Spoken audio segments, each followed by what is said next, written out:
Well, good morning. My name is Kevin Dean. My company is WSI Net Advantage. We're marketing wizards. We deal with everything on the internet. Our business has four main services. One is websites, one is Google search, in other words, being found on Google, advertising, and social media. And from a professional perspective, what we find a lot is that individuals really don't take advantage of the power of LinkedIn. So what I thought I'd do is give you a 15-minute overview, some ideas that you can do that you can implement, and some things to think about as you start to use LinkedIn. So the pamphlet here is really intended just for notes. Nothing super heavy in it, but you can follow along. I have a projector normally, but I didn't bring it today. But the point of the internet, as everybody knows, is really awareness, right? And upon awareness, you get activity. The internet has grown from just multicolored websites to really powerful communication tools. And the intent behind the social media side of it is really to create a conversation. What LinkedIn has identified itself as is a professional networking tool. Unlike Facebook, unlike Twitter, unlike some of the others, the relationship tools, LinkedIn allows really a professional conversation to go on. The good thing is that with LinkedIn and those expectations is that you're not being sold to all the time, and if you are, you can call people out on that because the expectation is not just to be pummeling you with ads.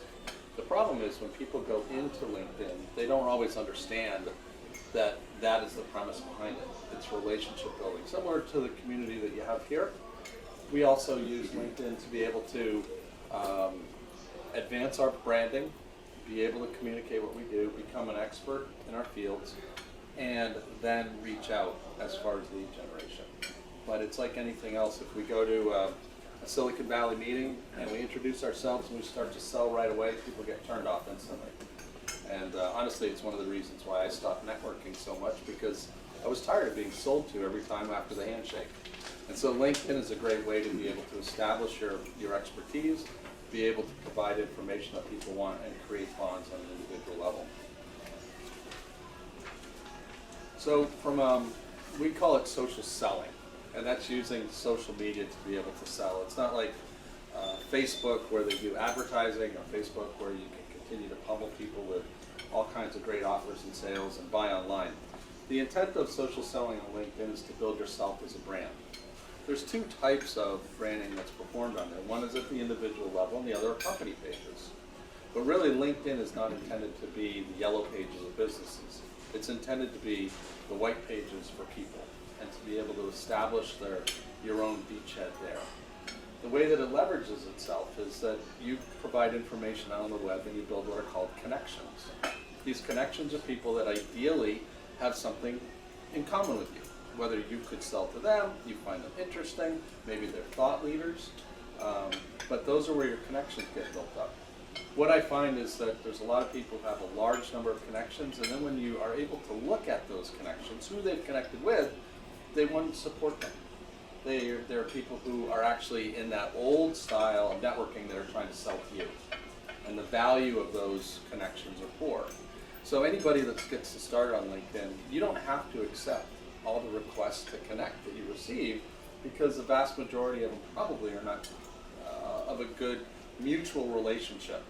I get them all the time, for instance, for software people and developers and designers, and I have a staff. I'm okay with that. I don't need those. And then if I do accept those, they try to sell me cheap design services at $25 an hour. So I know they're coming. I know what they're doing for me. So I turn those offers down, and I look for specific CEOs, chief marketing officers, marketing directors, VPs of marketing. And those are the folks that we introduce our services to, and specifically within verticals. Right? So I'm trying to establish our brand more broadly with manufacturers at the executive level to be able to help them market online. But first, they have to gain trust in me. So the way to do that is through brand awareness. Is first of all, who is Kevin? What is he about? Does he sound smart? Does he sound like a sales guy? Is he pushing $25 an hour stuff, or is he pushing professional programs? Secondarily is thought leadership. All of us are experts in our field. We've been in and around the valley in our jobs and positions for a long time. So there's certain things that we know, that we understand, that we communicate, but usually not on a very broad level basis. So LinkedIn allows you to push that information out to those connections that you built and try to get that conversation going. So through, yes, there are likes, and there's also comments, and as folks comment, it gets pushed out into their stream. So as your content is interesting and valuable to other folks, they can help by elevating your brand by pushing it out a little bit further, all right? And you can do the same thing. So the value of your participation is adding comments and liking and participating on an ongoing basis with people that are there. The last aspect is the lead generation. And the reason why I say last is because you have to build the foundation first. The lead generation is really important, especially at the start with gaining those connections that are of value to you. So if you have a lot of connections that aren't of value, the likelihood of you generating leads through LinkedIn is pretty small. So that's why you want to be careful as to who you reach out to connect and who you accept for connections, so that at least your efficiency as you're talking on connections on LinkedIn is of value. And it's not easy necessarily to go in and say, hey, can we talk about your business? And I have great programs for you, if you haven't established that trust yet. And that's where over time, we normally recommend that after you create a connection with someone on LinkedIn, wait 60 days before you ever offer to sell them anything. But continue to publish to them, continue to establish your expertise, let them see a few of your articles or your thoughts or your comments, and then they kind of have a feeling about who you are and whether they want to do business with you or not. So one of the big things about social selling is its prominence, its relevance within the business community. So this page here with the circles talks a little bit about some data that are analyses that are done by groups out there taking a look at how social selling actually works. And some of the numbers are pretty dynamic because they say, for instance, 57% of the buying journey is done before a sales rep is involved. Now you know that on an individual basis, whether we're going to go buy honey and we go learn about what the different flavors are online, before we ever talk to you, we're already researching what's out there. And you educated us today about there's filtered and mixed in honey and these types of things that I don't think any of us really thought about, right? So that's just one tiny corner. For me, it might be techniques, or it could be other value that I bring, or expertise, maybe experience, that any of us can be talking about and differentiate ourselves from the pack. And the interesting thing too is that as you get up into the business world in organizations, it usually takes more than one person to make that final decision. So through that body of work that you're able to provide, someone who likes what they're doing, they can share your profile. They can identify with folks, here's why I like this person, here's why I think we ought to start talking to them, here's why I think we bring them in. And LinkedIn provides a believe it or not, a non-interface capability that they don't even need to talk to you, but they've already done their research in the background before they ever take that step. So they know you better than maybe you think. And this is largely for a business-to-business environment, but the next step, obviously, there's a lot of businesses that deal with consumers. So how do you get in with those folks that might be able to assist you, and how might you be able to assist others? So in this page with circles, there are just kind of some neat statistics on why social selling can be beneficial. So the page with the light bulb talks about how it works. It's really a 5-step process. So the first thing that you want to do is you want to identify your prospects. Who are you trying to get in front of? As I mentioned, for me, it's executives within the manufacturing world. So those are the folks that I think have money, they have the need to market, they have the need to look professional, they have the need to be able to step out of their comfort zone and being able to sell their products and inform their customers. And they generally are behind the times on internet marketing. And so based on that, I look at them as a great prospect for us. So the connection part now is really important. Normally when you create a connection out there on LinkedIn, less than 40% of the people are going to get back to you right away. And it's kind of frustrating because you took the time, you found them, they've got a picture, they've got a profile, but obviously people are busy. There's a certain percentage of people that have set up profiles and never gone on LinkedIn again. There's another percentage that goes on every once in a while, and there's some that live on it, right? So you need to have patience, and you need to think of, as we don't normally do with networking, it's a game of numbers. You have to go out and select the folks that you want, and you have to be patient, and you have to make sure that there's enough folks out there. Don't put all your eggs in one basket. As you observe what's going on, continue to read what's coming into your inbox. As you connect with other folks, what are techniques that are being used? The use of images, the use of titles and descriptions and stories, and what interests you, right? Too often we push and we say, I think this is going to be great for everybody, and in reality nobody's ever asked that question before. Or they've heard it so many times that it's just you with 1,000 other people saying the same thing. So creativity, innovation, a different slant on the things that you know, that you understand as a professional, that you can present and communicate with is truly important, because otherwise you sound like the rest of the folks in the wind. Now the use of content is important. It doesn't need to be long content. It just needs to be innovative, a little creative, a little interesting. And you may not hit all of your market, because even when you push something out, probably a quarter of the people that are connected to you will actually see it. And the statistics are available to you as you push in your posts. You can see how many people viewed it. You can see how many people liked it, and you can see how many comments there are. Over time, you want to build a marketing calendar. Essentially, what are the things I want to talk about, right? You have talked about clearing your desk because you have a list of the things that you need to do. A lot of people don't put down a marketing calendar and say, what do I want to do this month? What do I want to do next month? What do I want to talk about? And one of the great things it does is it prevents writer's block. Even if you hire someone to do writing, you still need to tell them what you do and how you're different and the tone that you want to take. So all of this stuff works on content, and that's why the internet is full of information, some of it good, some of it not so good, but it's all based on content. And then ultimately, when you can get past that level of doubt, in other words, you've created that interface, you've started that conversation, that's when you can start talk about making a deal. Now, if you think about it in person, how many of you actually create a sale after the first meeting? Probably very few, especially at a B2B level, right? There's a lot of things that people have to consider. One of them is budget, but a lot of them is, do they know you, and how are you different, and can you succeed? LinkedIn really isn't any different, it just gives you another platform to do that. So one of your homework items that you can do if you are interested in taking a look at LinkedIn, I have provided here on this text page a little bit about a profile. Now the profile is the first thing that people, it's actually the second thing that people see about you. The first is your picture and your title, and then there's information about you. So if you have a bland picture or a goofy one, does that actually reflect what your business approach is? Secondarily, what does your title say?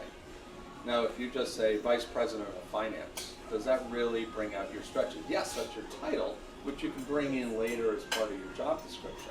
But what are you good at? Why are you different? What are some of the innovative ideas? So as you go out and you look at LinkedIn, think about, as you read people's profiles as to what they're coming out as, take a look and see, does that interest me? Does it say anything about it? Does it differentiate them from any of the other folks? Now, if you do like that, then go in and read about the profiles.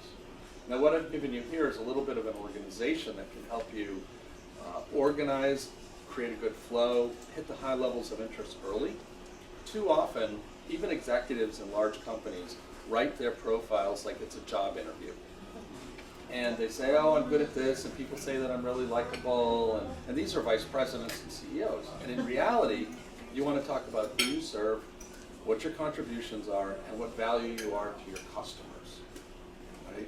Unless you are looking for a job. And then certainly promote your other interpersonal skills. But one of the big things is a call to action, right? Nobody really responds. They read, they go, okay, that sounds good, but unless it says click here, or email me now, or call me. Now, the bottom section with the little bullet says connect with me if. And this is your ability to be able to say, look, if you've made it this far, you might be interested in talking to me. And if you are, here are 3 or 4 ideas that we can get together on and just talk about.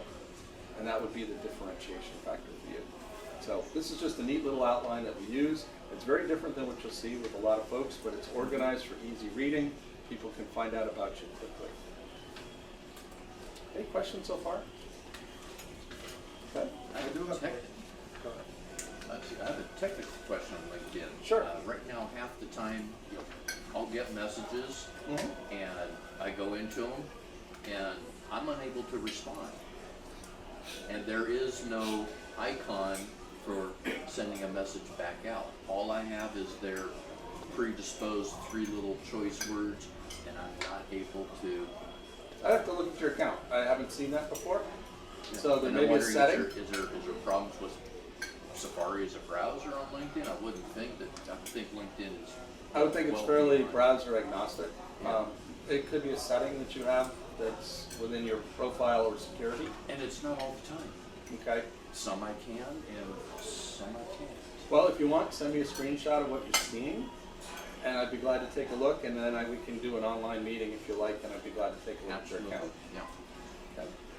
Yes. This is not with regard to LinkedIn, but I found myself connected to Alignable. I've heard of it. Yes. Yeah, I never remember signing up with Alignable. Well, There isn't any sign up. It's not a sign up platform. Right. It's like so next door. I'll get messages from people saying, "Oh, I have some. If it's a chiropractor massage therapist, I have some patients who might want to get a massage. Tell me more about your specialties so I can refer them to you." right. Right. Right. So I talked to the chiropractor who supposedly sent me that. I answered that. That was the only thing I answered because it sounded like. She said, "I never said that." Right. Oh no. And there's several other services like that. There's one called Bark. There's a couple of them out there that are trying to establish themselves as lead generation tools. But you're right, is that necessarily neither end of them have actually joined.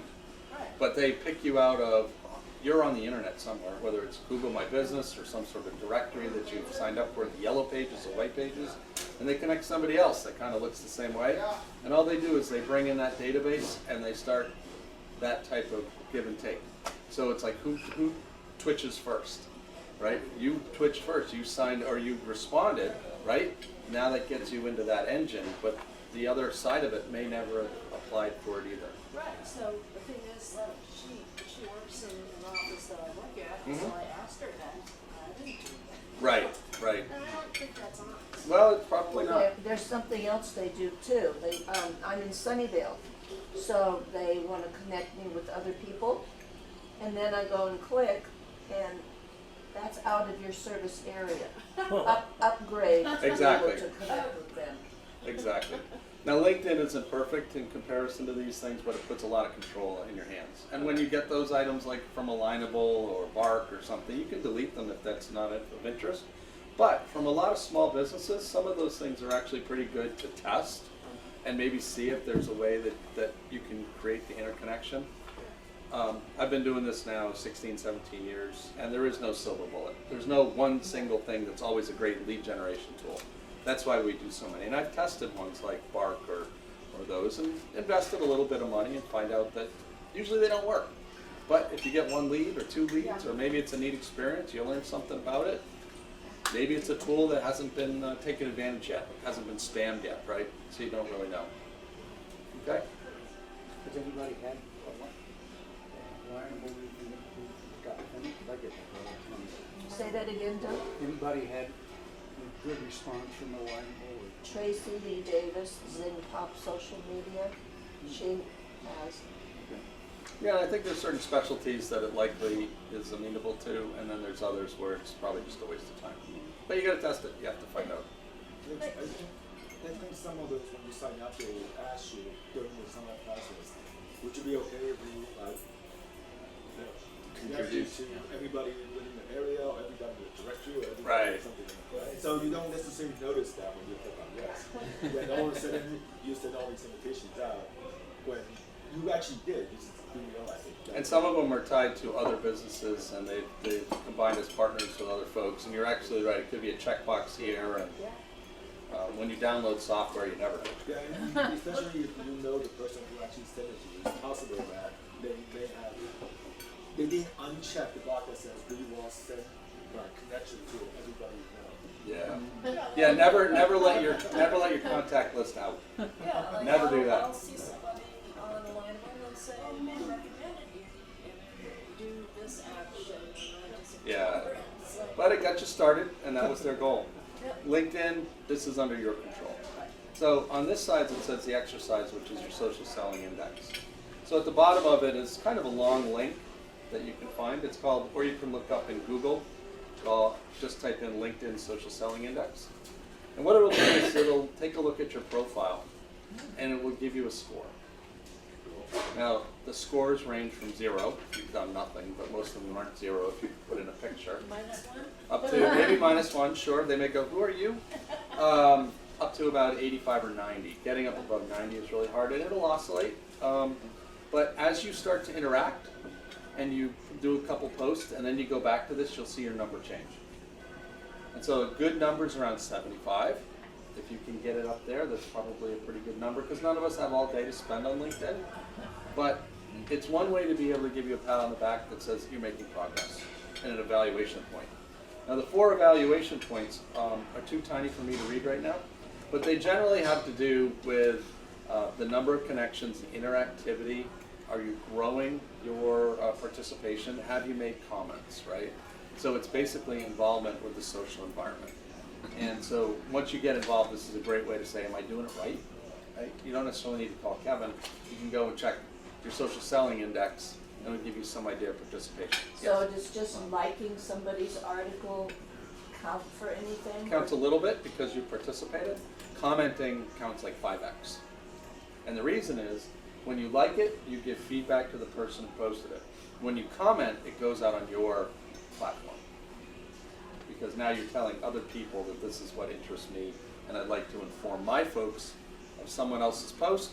Here's the value that I've added to it, and it goes out into the world. So that's the same for Facebook when you're commenting on something? Yes. Yep.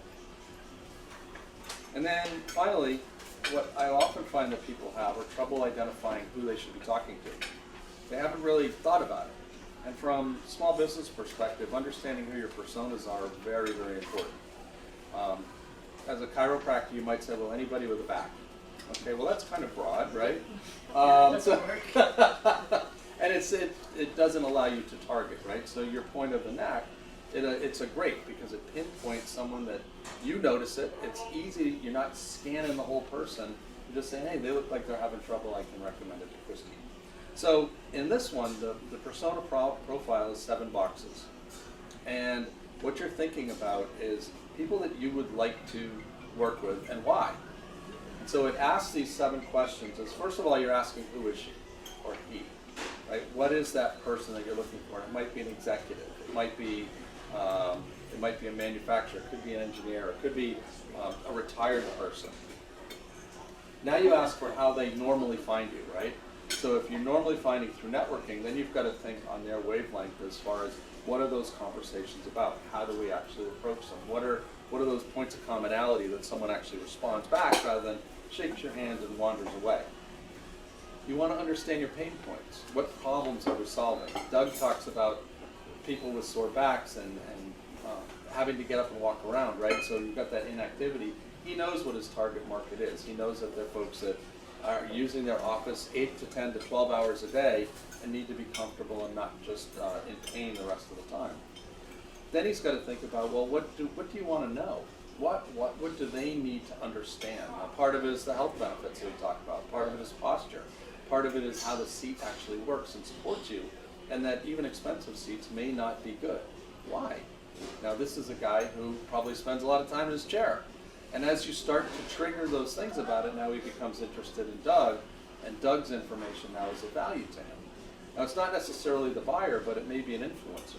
So you never really know who you're talking to. You also want to know what they don't want. A lot of people just don't want to be sold to, right? They need to be informed. It's informed buying. So how can you package your information and products in a way that isn't, hey, buy from me now, right? We turn those channels off. Instead, you want to be able to say, here's some interesting thoughts to consider the next time that you're thinking about buying ... Okay, yep.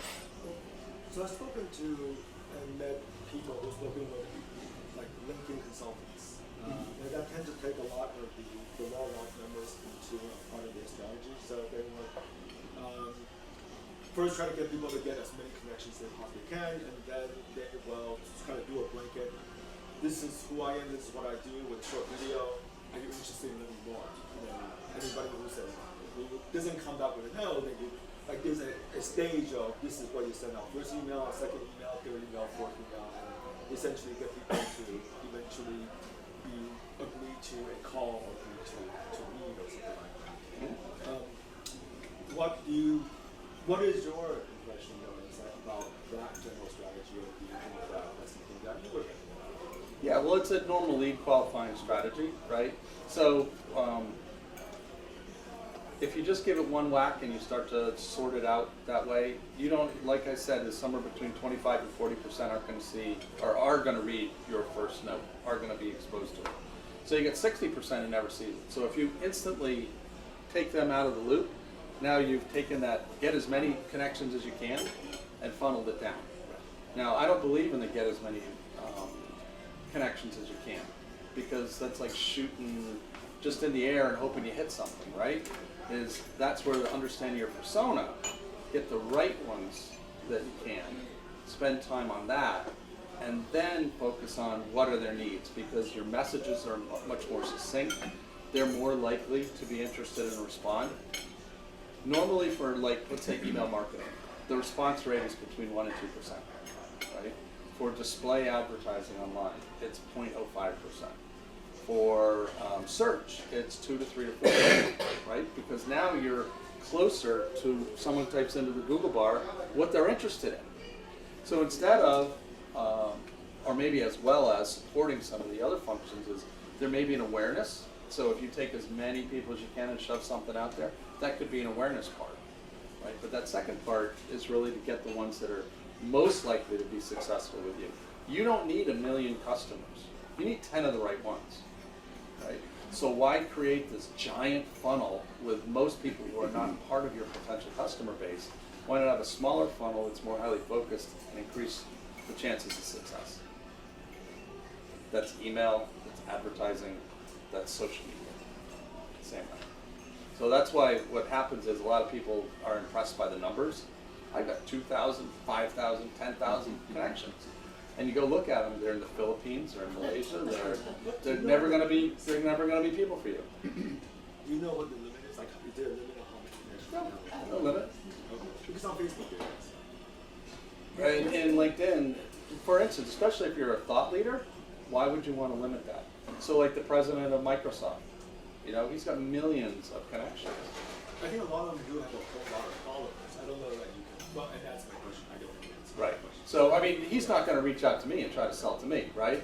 But he's going to publish things that are interesting in the tech world or in the business world or in the world that is interesting for me to read. So that's that thought leader part.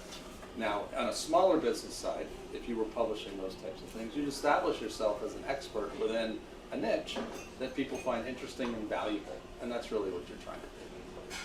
So I think I would be careful of taking the numbers game to an extreme, and think of it as a plan as you normally would, and focus on the people who are most likely to buy from you.